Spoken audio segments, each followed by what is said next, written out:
Hey, good morning. Welcome back to the Junior Small P channel. Start off here with a movie recommendation. Don't often do that. And then we'll get into some news headlines. Update on the fundraising that we're doing in order to get dies built, made by the mint that is going to be striking the coin for our little community here. So we'll get right into that. But first off, Hunt for the Wilder People. Pretty cool movie. Just was recommended to me by a friend recently. Watched it. Very entertaining. Excellent content. Good comedy. And I think a lot of you out there would enjoy it. Makes me want to visit New Zealand. If you've seen it, let me know what you think. But yeah, I want to go explore New Zealand. Hike in the bush. Check it out. Update on the fundraising for the coin. We've got 70 so far in PayPal, which we're going to end up transferring all the money that's being raised through the YouTube fan funding into PayPal, and then that's the route we're going to take to pay the mint when we reach the amount required to have dies made. And we're getting pretty close. It's about $735.44. If you add the 70 and the $665.44, that's the total amount so far. We've had 16 transactions in YouTube. Thanks to all of you out there. Some of you I do know your names, some of you are nameless and just random anonymous donors. So every one of you is special and doing an amazing thing to help meet this goal. Thanks very much. Very kind, very kind. Gold taking a beating. Yeah, we're seeing the comedy unfold. We're seeing the headlines, the panic, the fragile bird people, the people, you know, the buzzards. You got those Wall Street guys, and they kind of hover around and they wait for injured gold or a wounded gold to start to wander through the desert wasteland that is the U.S. economy. And as soon as they see it happening, they start to perch up on the dead, gray, weathered trees that are around the carcass, and they start to chirp and wait for it to get weak enough to where they can pounce on it and start to rip into it and tear some of the flesh out. Hopefully that's a good little analogy for everyone. It's just not the case. You're not going to kill gold. It's not going to die today or any time this millennium. Temporary blip, temporary hang up.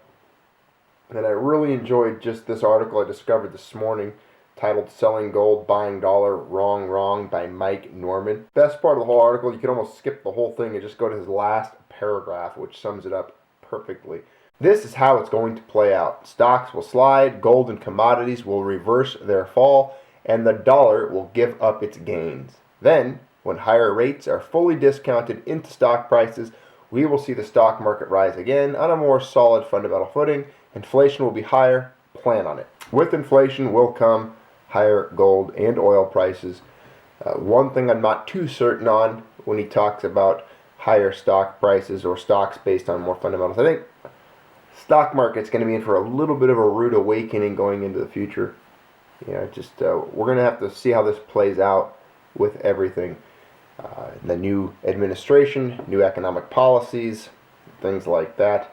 But one of the reasons I believe gold is definitely seeing this sell-off, well, one of the many reasons, and it's always been a factor, and we've discussed this in years past, is, you know, it's the gold-oil relationship, how the two are linked and tied together, and they have been for quite some time. Oil's been getting beat up pretty good. It's below $47 before the OPEC meeting, and there's rumors that oil's going to drop further. If that's the case, being that gold requires a lot of oil to be extracted out of the ground, it would make sense that if the costs, the production costs to get the gold out of the ground are a little bit lower, we're going to see a little bit of a lower price reflected in that. So oil does play a part in the price of gold, and there has been times where we were surprised because they were disconnected. Remember those times we brought up and we had discussions where oil was falling and gold was rising. So there's definitely other circumstances or events taking place to drive those two in those different directions. Can anything save gold at this point? This is one of those headlines that's coming out of an ETF blog that stirs within oneself a humorous response. Can anything save gold at this point? It's almost as if gold needs a safe place, like it needs a little safety pin on its chest to feel good about itself, because gold, well, it needs to be saved. It's being harmed right now. It's vulnerable. Absolutely not the case. Gold does not need your help. You don't even need to write an article to ask what could be done to save gold, because there's no community effort required to save gold. It doesn't need your help. It's not like a company that's fledgling. It doesn't need an injection of capital or a loan. Gold is gold. It's a fixed amount of it on the entire planet. There's a global demand that's existed for 70 centuries. It is the basis of money. It is money. I don't know what else I can tell you. Go back and watch some videos on it. Read some speeches that I didn't write, but others wrote. Gold doesn't need anyone's help. It's going to do fine. Don't worry about it. Moving on.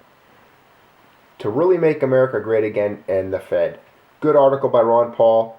It's on several different outlets here on the internet.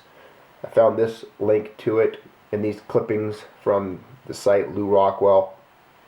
And basically it gets into what we've all talked about before, that idea of getting rid of the central bank here in the United States that we term the Federal Reserve, or the Federal Reserve System.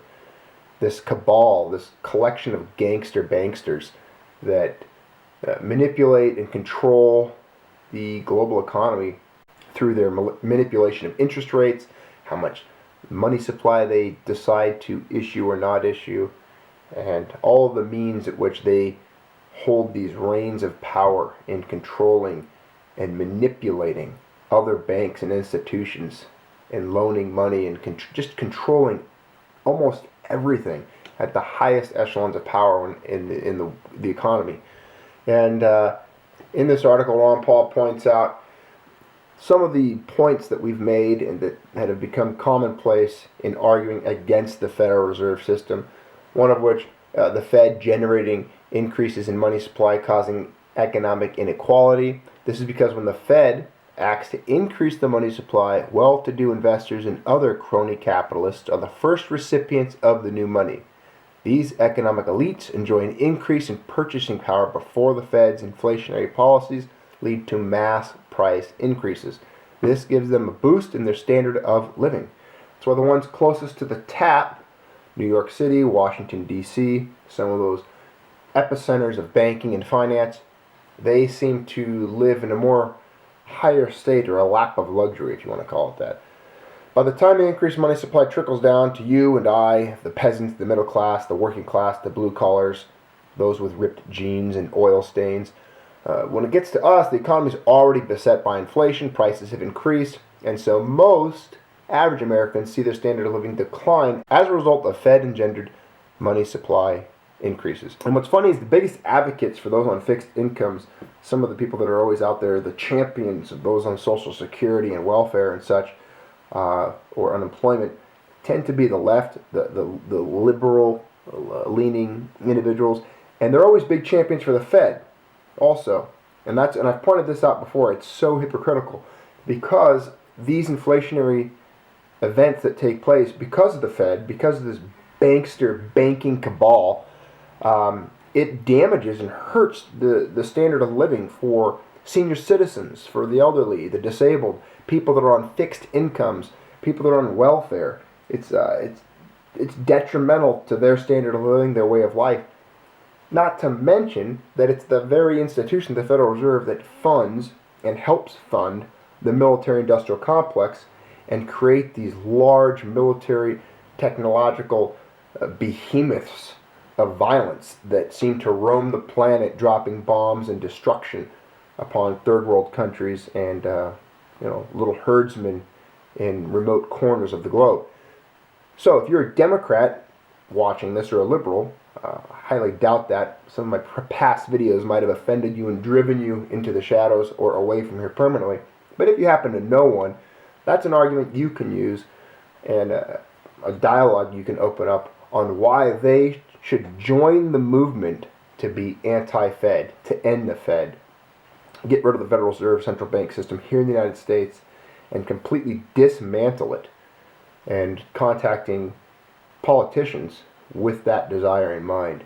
It's one of the most corrupting and damaging institutions to our liberty, our freedoms, and our peace on this planet. So I'd encourage you to, consistently keep that as part of your goal. That's definitely one of the tenets here of our little community. I think all of us are on the same page with the Federal Reserve and our disdain for it. So keep that in mind. Anti-Fed, anti-state, pro-free market, always. And it never hurts to take a look around the globe and see what other paper-issuing banking institutions, a little bit weaker when it comes to being central banks, or they're not really on the same gangster playing field as our Federal Reserve. Ours is pretty good at their crime syndicate. They're kind of like, the best mafia on the block. And then you have some little hoodlum gangs, in a couple neighborhoods away that just don't do it as well. And you can take a look at a couple of those. We got Venezuela. They're dropping the ball. They're not as professional at it. It's obvious they don't know as much in keeping it on the DL when it comes to currency corruption and destroying their economy. It's pretty out in the open now. It's pretty obvious that Venezuela's currency is so devalued that it no longer even fits in ordinary wallets. And we covered this recently, the economic collapse in Venezuela, what's happening there. The currency is it's in free fall. It's going to be destroyed. This is the death throes. These are the signs and symptoms. This is what you see when a currency is in a state of collapse and a country is about to enter into absolute hyperinflation and mass panic, chaos, and a lot of bad things. A lot of bad things typically result from what we're seeing happening right now. These are the precursors. These are the initial shock waves that start to occur. We've also recently discussed the war on cash. It's sort of becoming a global phenomenon, a global push. It's been pushed in articles here in the United States, also in the EU and Europe and elsewhere. India putting that into action, so we can actually take an example here and ask ourselves, well, what happens when a country does promote a war on cash and follow through with it? Well, India pulled 86% of its cash out of circulation, and it's not going very well. Definitely take a look at this article if you get a chance, read the whole thing, digest it on your own. But it's causing problems because Modi, he announced banning the 500 and the 1,000 rupee notes as an attempt to tackle this corruption, and of course they throw the word out there, terrorism. They're trying to get rid of the shadow world where cash is used in exchange and the government can't get its taxes on it. That's ultimately what it gets down to. The government doesn't like people being able to transact without their all-seeing eye and get their cut. They don't want you putting in a patio, having concrete poured, and paying that guy with cash, because then they don't know how much they can get. The government wants its taxes. They're greedy. They're the greediest people you're ever going to meet. They hate capitalism, but they're greedy as it gets. So, you got this guy in India, and he's using the excuse that they want to tackle corruption, terrorism. Of course, it's always good. If you ever want to get away with something, just say you're fighting terrorism, and you will get away with whatever it is you are doing. He estimated that forcing people to exchange the country's largest currency bills for new banknotes would allow the government to crack down on black money, unaccounted for cash holdings that haven't been taxed, but under the law should be. He also argued that it would strike at domestic terrorists, financing operations by capturing counterfeit money and rendering the legitimate cash they kept in the shadows worthless. You think those guys are that stupid? No, they're going to cash their cash in for the little denominations of cash, or get gold or silver or platinum or palladium, or whatever they need to. They'll trade in tobacco leaves or kilos of cocaine if they have to. These guys are going to fund their operations whether or not you give them a currency with your face stamped on it to use.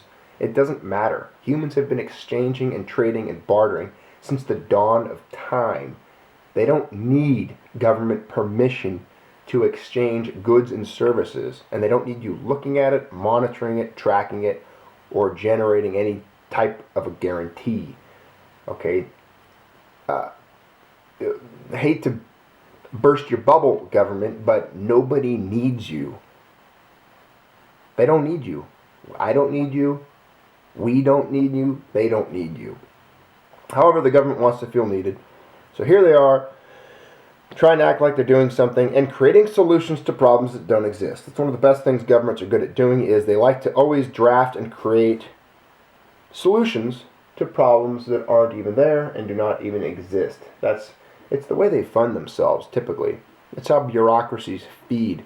They're like that disgusting suckerfish that sits on the bellies of whales and sharks and finds its way around the ocean, just hitchhiking and sucking off the bottom of them.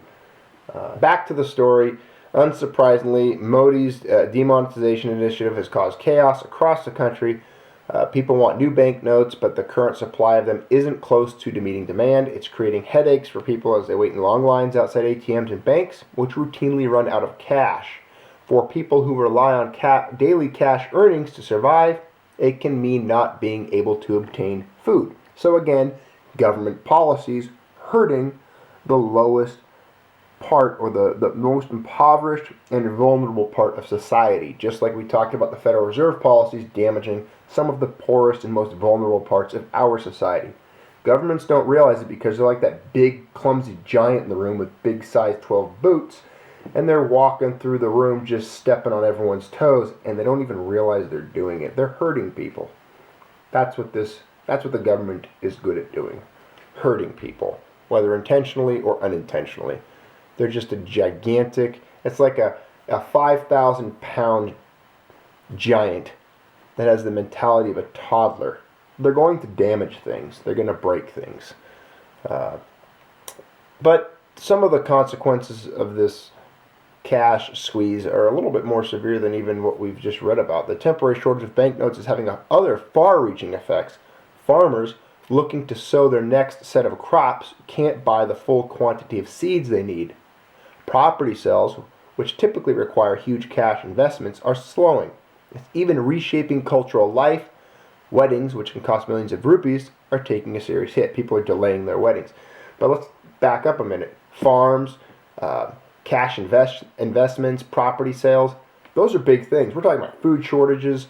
If they don't sow crops this year, they're going to have a food shortage next year, which could lead to hunger, which could lead to an increase in the price of food. A disruption in real estate values, which could have rippling ramifications throughout the rest of the economy. So this is a microcosm. This is just a perfect example, once again, of what governments do when they attempt to create solutions to problems that do not exist. Moving on, we've got the $30 million counterfeit notes. Secret Service makes its largest seizure ever. If the Secret Service was doing their job, they would arrest those at the Federal Reserve who have been committing the act of counterfeit for 103 years now. And that itself would be the largest seizure ever, and most definitely the biggest solution to the greatest actual problem that is occurring every day. But no, they went out and they busted $30 million worth of counterfeit in Peru. Drop in the bucket, really. If you injected $30 million of counterfeit into the U.S. economy, would it actually do anything? I don't think we'd notice it as much. I think the Fed does it on a much grander scale every single day of the week, every hour of the day. They do it when we're sleeping. They're doing it now. But, they got to act like they're doing something, so they're out there busting these little guys in Peru. And apparently Peru is an epicenter for counterfeit, which the article states is that Peru has been known for several years to be the counterfeit capital of the world, which is quite surprising. I wonder where they're getting all of the paper, technology, and the plates to roll off and print such detailed and immaculate examples of world currencies. Well, they pulled off what they termed Operation Sunset and ended up, I guess, crushing this little network of criminals. Now let's move on and see if they can do their job and come back stateside and maybe do the same thing and get the anti-counterfeiting task force to go ahead and kick the doors in on the Fed and drag those guys out in handcuffs as well. That would definitely be a heroic moment for the Secret Service. Well, thanks for tuning in today. Thanks for joining us here on the Junius Maldi channel. Appreciate it, as always, your support, kind words, commentaries, discussions, and see you next time. Keep spreading the word about the coin. Every little donation, everything from 50 cents to a couple bucks, gets us in the right direction to get that coin up and running, up on the site and ready for orders. Thank you all. Take care.